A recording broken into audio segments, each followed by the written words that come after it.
Hi, friends. Chapter 13, Rondi. Rondi had 22 beautiful teeth. Can you see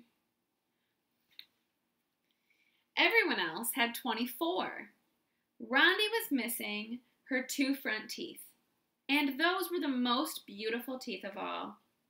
"Your front teeth are so cute," said Mrs. Jewls. "They make you look just adorable." "But, Mrs. Jewls," said Rondi, "I don't have any front teeth." "I know," said Mrs. Jewls. "That's what makes them so cute." Rondi didn't understand. "Ooh, Rondi, I just love your 2 front teeth," said Maurecia. "I wish I had some like that." "But I don't have any," said Rondi. "That's why I love them so much," said Maurecia. "Oh, this is silly," said Rondi. "Everybody thinks the teeth I don't have are cute. I'm not wearing a coat. Don't you all just love my coat? And what about my 3rd arm? I don't have one. Isn't it lovely?" "Love your hat, Rondi," said Joy. "I'm not wearing a hat," Rondi screamed. "That's what makes it so interesting," said Joy. "Don't you think so, Leslie?" "Oh, yes," said Leslie. "It's a very nice hat. Nice boots, too." "I'm not wearing boots," Rondi insisted.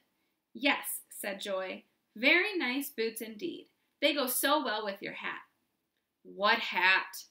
asked Rondi. "Yes," Leslie agreed. Rondi showed excellent taste by not wearing the hat or the boots. They go so well together. Rondi had had enough. She covered her head so nobody could see her hat. She put her feet under her desk so nobody could see her boots. Then she closed her mouth tightly so nobody could see her 2 front teeth. Suddenly, everybody who was sitting near her began to laugh. "What's so funny?" asked Todd. "The joke that Rondi didn't tell," said Jason. "Ask Rondi not to tell it again, Todd," said Kelvin. "Rondi," said Todd, "don't tell your joke again." Rondi was horrified. She didn't know what to do. She kept her mouth shut and just stared at Todd. To her amazement, Todd laughed. "Hey, everybody," called Todd. "Listen to Rondi's joke." Rondi didn't say a word, but the rest of the class began to laugh. Mrs. Jewls got very angry. She wrote Rondi's name on the blackboard under the word discipline. "The classroom is not the place for jokes," she said. "But, Mrs. Jewls," said Rondi, "I didn't tell a joke." "Yes, I know," said Mrs. Jewls, "but the funniest jokes are the ones that remain untold."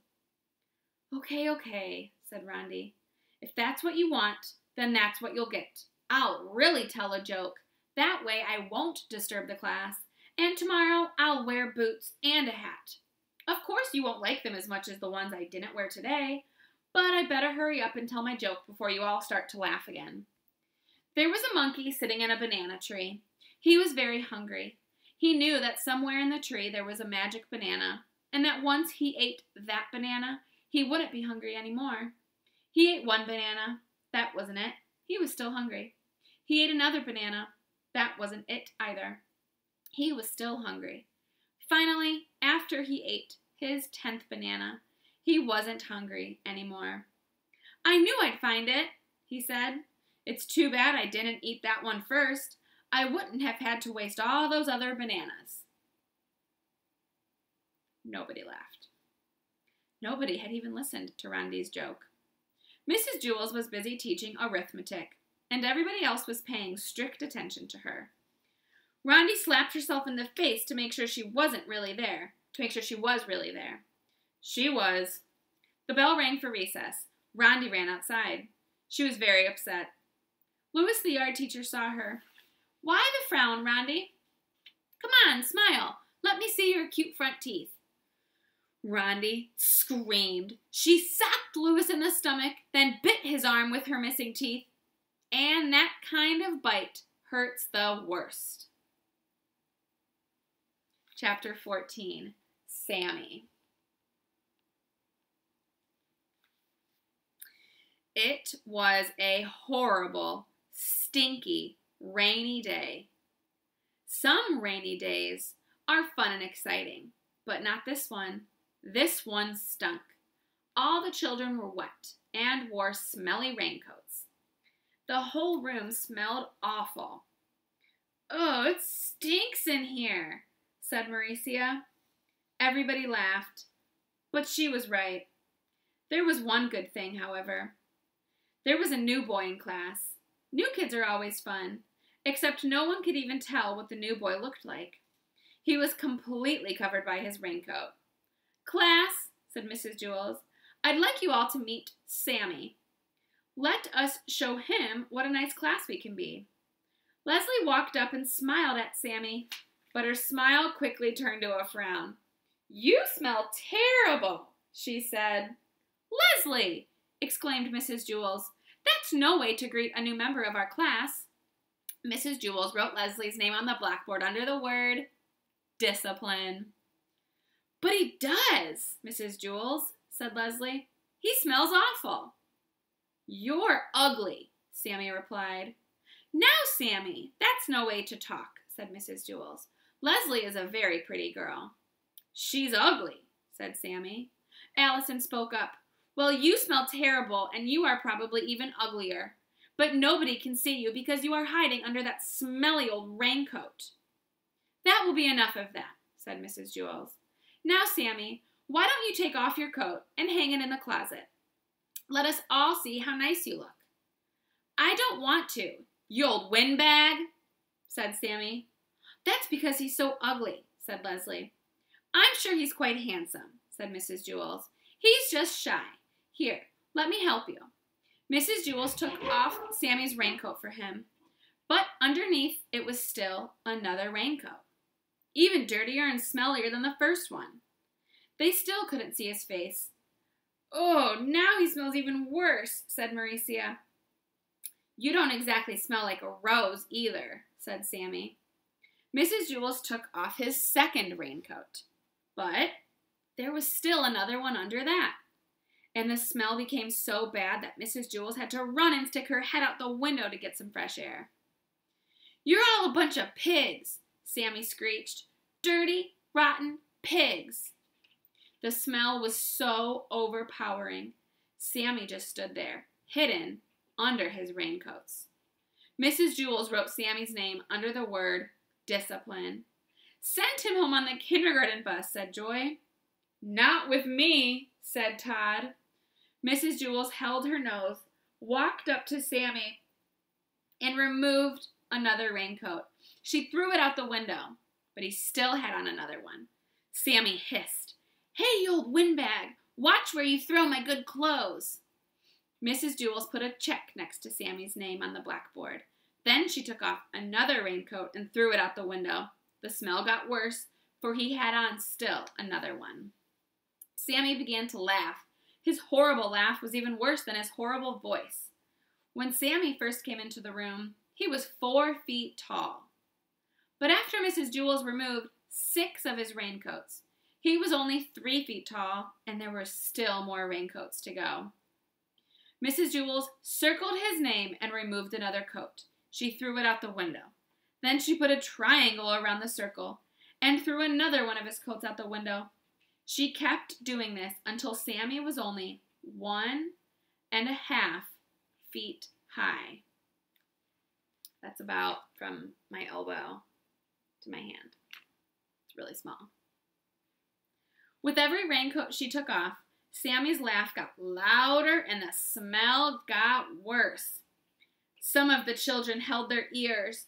Others could only hold one ear because they were holding their nose with the other hand. It was hard to say which was worse, the laugh or the smell. Sammy stopped laughing and said, "Hey, old windbag, if you take off one more of my coats and throw it out the window, I'll bite your head off." "They smell too bad for me to allow them in my classroom," said Mrs. Jewls. "You can pick up your coats when you leave." "They smell better than you do, pighead," Sammy shouted. Mrs. Jewls didn't stop. She took off another one of his coats, then another and another. Sammy was only 4 inches tall. 3 inches tall, 2 inches tall. At last, she removed Sammy's final coat. All that was there was a dead rat. "Well, I don't allow dead rats in my classroom," said Mrs. Jewls. She picked it up by the tail, put it in a plastic bag, and threw it away. Mrs. Jewls didn't allow dead rats in her class.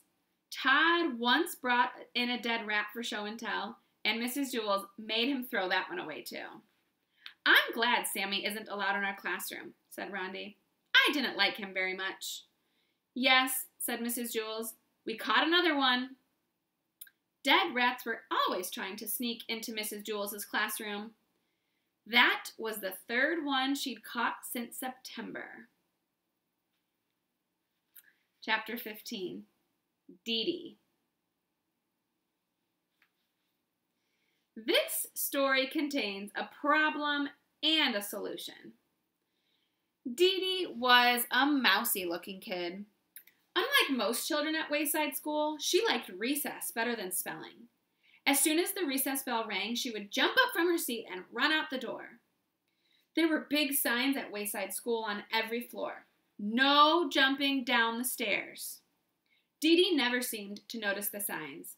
She jumped down the stairs all the time. Some children took the stairs 2 at a time. Dee Dee took them 10 at a time. That was on the way down. It was funny. She never seemed to be quite in the same hurry on the way back up. There was another sign at Wayside School: "No cutting across the grass." Dee Dee must not have ever seen that sign either, because she cut across the grass and ran up to Louis, the yard teacher. "I want a green ball," Dee Dee said. The green balls at Wayside School were the best balls. "I'm all out of green balls," said Louis. "Okay, then, I want a red ball," said Dee Dee. The red balls were just about as good as the green balls. They didn't bounce as high, but actually, sometimes, you don't want a ball to bounce too high. "I'm all out of red balls, too," said Louis. "Do you have any balls left?" asked Dee Dee.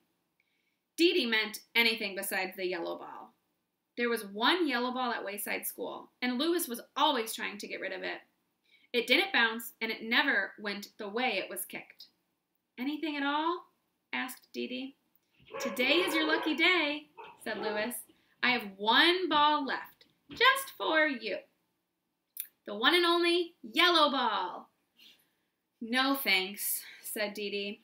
"Aw, come on, take it," said Louis. Why don't you ever have any green or red balls?" asked Dee Dee. "I do," said Louis, "but the other children ask me first. By the time you get out here, they're all gone." "But that's because I have to come all the way from the 30th story. How do you expect me to compete with the kids from the 1st or 2nd?" she asked. "That's why I saved you the yellow ball," said Louis. "Everybody wanted it, but I saved it just for you." "I bet," said Dee Dee. She took the yellow ball and bounced it on the ground. It stopped dead with a thud. She stepped back, ran up, and kicked it. It went backwards over her head. She didn't bother chasing it.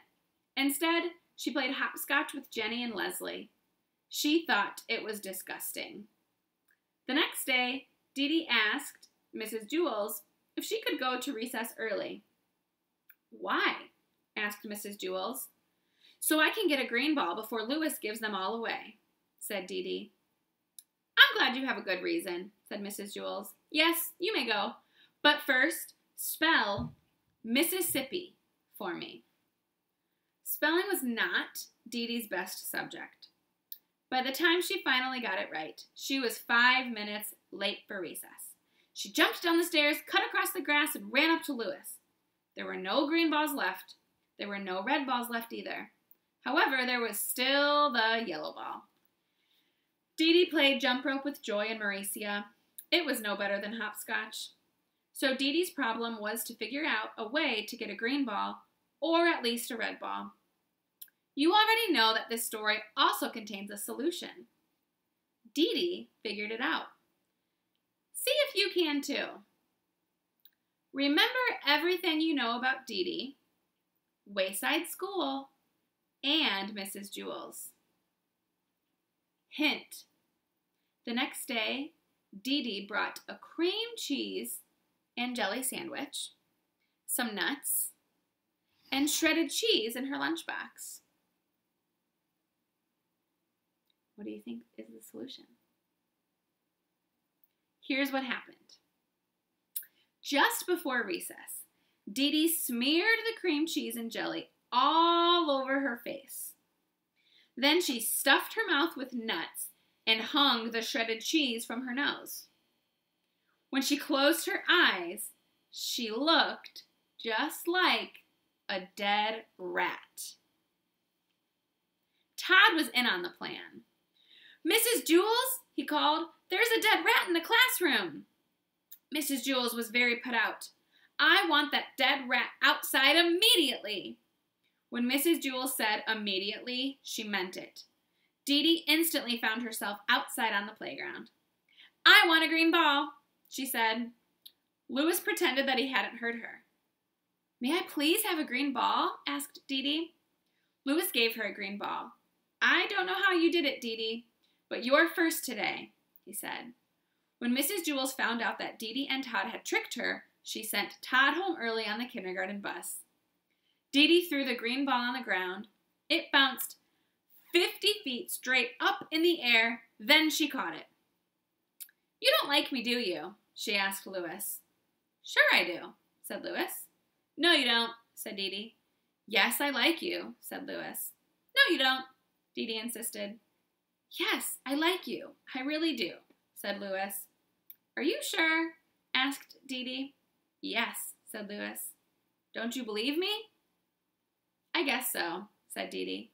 "Do you like me?" asked Louis. "You bet," said Dee Dee. "You're my best friend." "Terrific," said Louis.